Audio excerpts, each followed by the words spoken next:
Although we keep trying different ways to fight that seemingly never-ending battle against slugs and snails, things don't always work out the way you hoped. But we've got to keep trying, because if we don't, it's only just going to get worse. We're alright in this greenhouse, because everything that we're growing in here are in containers and they're off the ground.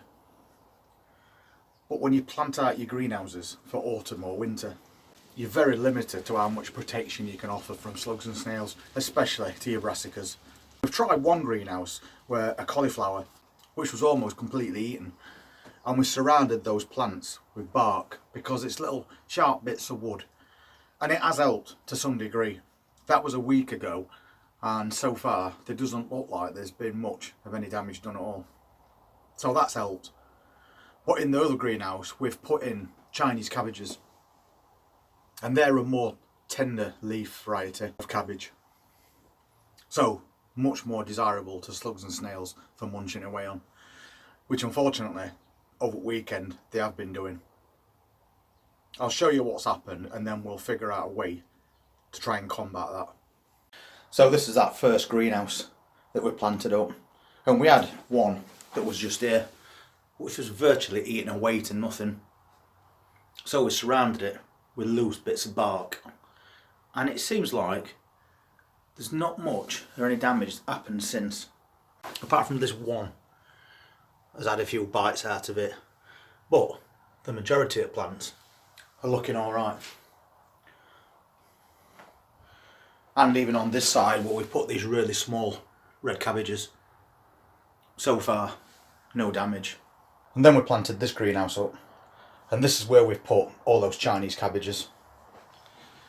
Very soft leafed vegetables, and you can see that slugs are having a field day with them, especially that one.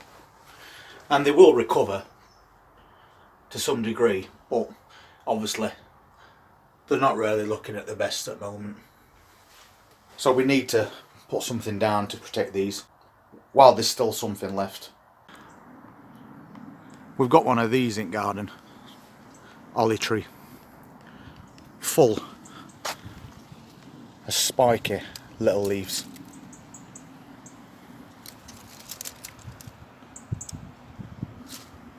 That's got to be one of the most undesirable dinner tables you could think of. So I'm going to cut some of these leaves away and put them around these plants and see if it helps.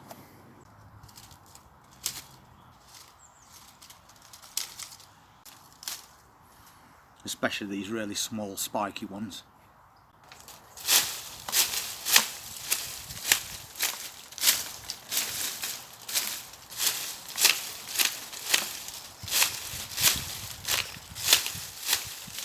One of the main reasons that I'm trying this approach is because back in spring we got about 4 or 5 pots of these really nice osters, and anybody that's ever had osters will know that that's like a gourmet meal to a slug.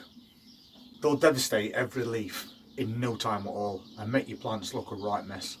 So as soon as I got those plants, I cut off individual holly leaves and I put them all around the base of every single oster that we've got. And there wasn't one single leaf all the way through spring and summer that sustained any damage at all, which for osters is very rare. So if it works for them, surely it'll work for these. But when you're growing things outside in autumn in greenhouses in the ground, you might as well try every little thing that you can think of. And we have got some really nice looking Chinese cabbages in here. And compared to the ones that's in that greenhouse, these look really well.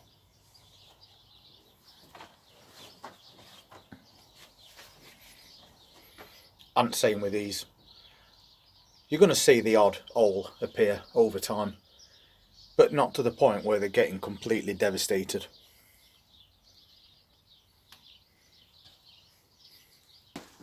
Pretty sure that they're not going to want to sit down to this table. They're so spiky, little spiny leaves, And because slugs and snails have obviously got that delicate underside, this is not something they're going to want to be crawling across. So we'll go and pop some around those cabbages and hope that helps. But at the same time, we're going to add a little bit of salt. Just a little barrier around these plants. So we've got double the deterrent.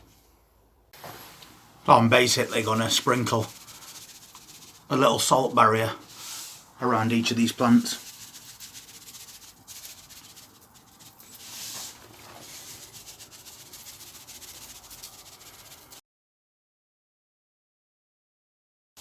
Especially these delicate leaved Chinese cabbages. And then I'm just going to randomly pop some of this thorny material in here as well.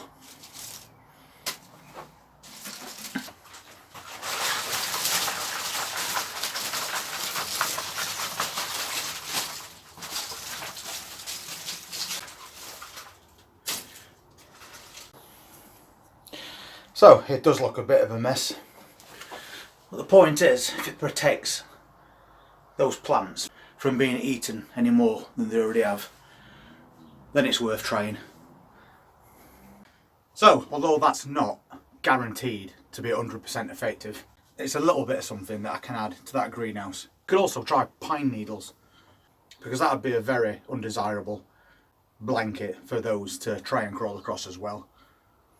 And then we use the bark, which has been effective to some extent. But when we come to the softer leafed vegetables as well, we need to take a bit of extra precaution. So we've given them that layer of olive leaves and surrounded the plants with a bit of salt as well. Other than that, there's not much more we can do. But if we don't do anything, those plants aren't going to last much longer. You could also try crushed eggshells as well. But if you do that, make sure that the eggshells that you've saved have been properly cleaned out, even baked in oven, because otherwise they could attract rats if they're not cleaned properly. And people have got different ideas on the eggshells and the bark. Some people say it doesn't work at all, some people say it works to a certain extent. So why not add a combination or all those things together and basically give it its best shot this autumn. If you want to see how these turn out over the next couple of weeks, please hit that subscribe button, press that notifications bell. We'll see you at the next one. Take care.